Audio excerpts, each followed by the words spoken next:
The Reds tossed a no-no against Pittsburgh and lost. They did. And I just can't stop laughing. Well, so I got to tell you this. So the Reds kind of had like a good week last week. They won a few games, and they were looking like, okay, maybe they're going to pull out of this thing. And I was paying attention to this game because Hunter Greene is a great pitcher. He's very, very good. And so I was paying attention to this, watching how he was doing because I saw that he had a no-no going. I was like, oh, sweet, this is awesome. But then I was like, got late in the game, and I was like, oh. We've got a couple walks and a fielder's choice. The Pirates score a run. Ruh-roh. That could be just enough. And sure enough, it was just enough. And the Pirates ended up winning the game without registering a hit. One run, no hits. And Brad informed me I was in a fit of giggles and just obnoxious laughter. Not to disparage anyone, just that you don't see this very often. And Brad let me know that it happens more often than I was previously aware. Brad, so I actually have it. Was June 28th of 2008. The Dodgers were no hit but one. And then you've got April 12th, 1992, the Cleveland Indians at the time. And then July 1st, 1990, the Chicago White Sox were no hit and won. Brig, that's 4 times in our lifetime. I was just gonna say that's nuts. It's not even once in a generation. It's like, ugh. And then you've got the Tigers on April 30th, 1967. And then the Cincinnati Reds were on the winning side, April 23rd, 1964. But there's no record of any before that. Ooh, that's so weird. So what is that? Like 6 or 8 total ever? 6 total. And I wonder if it's if before is because they changed the way hits are scored, like I said, this one was a walk and a couple walks and a fielder's choice is what led to that run. So maybe it had something to do with the way they scored errors, fielder's choice, things like that. Before that it didn't happen because it's almost like you got on base and it was a hit, or you got on base and it was a walk or a hit by pitch or whatever. So I wonder if that's why, and then because they changed things. But it goes back to 1964. It's happened 6 times now. That's amazing. Well, and speaking of official scorekeeping, there were some shenanigans in Southside Chicago this week. So both sides of the ball are like, how in the world is that not an error?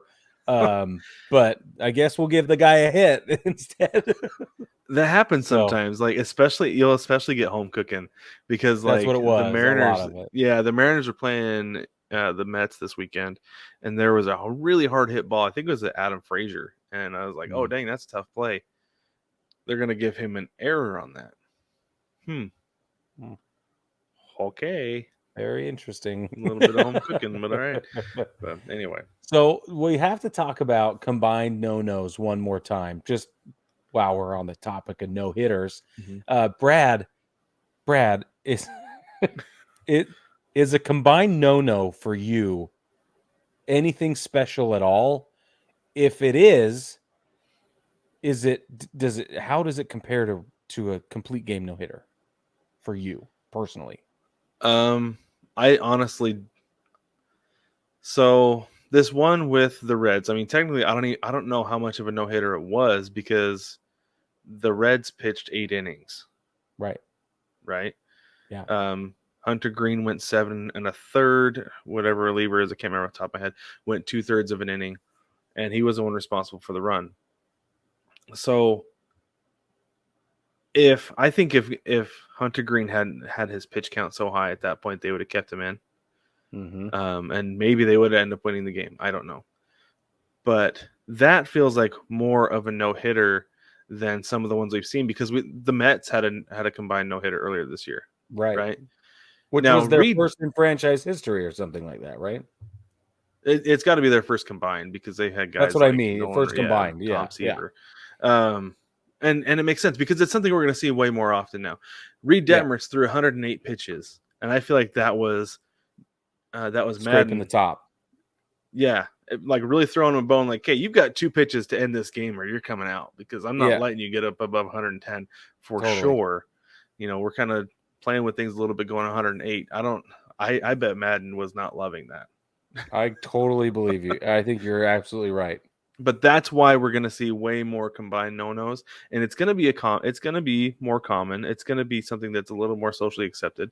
But this is something that I feel like I am going to be a curmudgeon about for a very long time, because it is way easier for a starting pitcher to go 6 innings of no-hit baseball with 3 innings of relievers getting 3 guys out at a time. Yep. I'm not now to say that it's easier doesn't mean I don't think we're going to see it that more it's often. Easy. It's not easy total. Right. Yeah, it's easier, not easy.